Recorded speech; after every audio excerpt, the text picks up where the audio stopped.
Beres bawah. Ni sambung nak.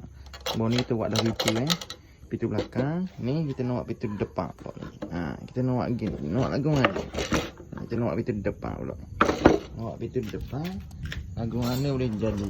Ni pintu belakang pun ni. Ni pintu depan. Pintu depan sekali dengan onjak kena sambung sekali dengan onjak. Tu.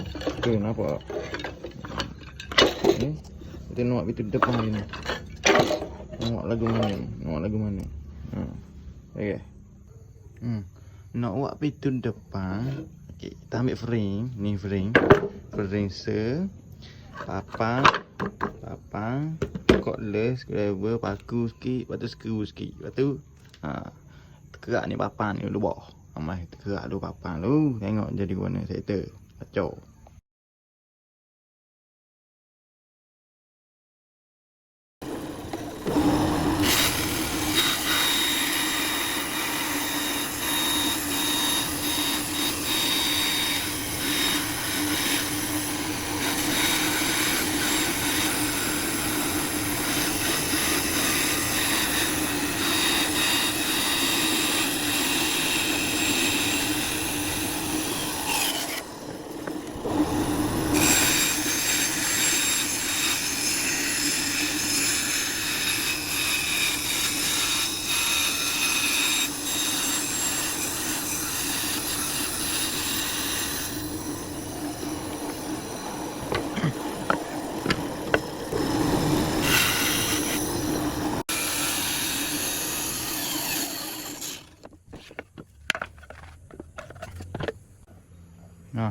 Ni kita kerak dah Kerak dah kita kerak dah.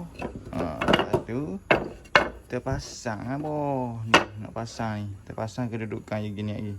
Kita pasang gitu. Kedudukan je. Ni. Baru comel. Kita paku dulu. Baru skru. Beres lacau. Pasang benda ni dulu. Dok pasang benda ni, nak pasang unjak mana? Pasang ni dulu. Beres. Kita paku dulu bahagian ni. Kita paku biar nepek ni. Okay. Kita paku dulu bahagian ni biar jadi kedudukan jadi gitu. Kita paku dulu. Kena paku dulu.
Beres. Jadi dah.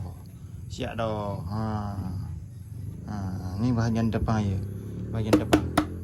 Bahagian pintu harapan. Ni bahagian pintu harapan. Bahagian pintu harapan. Comel tu kan. Mana? Help. Mana? Tu. Lepas tu, lepas ada siap ni, kita nak tebuk pula. Nak tebuk lubang. Tebuk lubang untuk ikat unjak tu. Dia keliling. Nak ikat unjak tu keliling. Ni keliling ni. Buat lubang 1, 2, 3, 4, 5, 6, 7, 8, 9, 10. Berapa ikut pandai. Buat lubang keliling. Tanda dulu dengan pensel.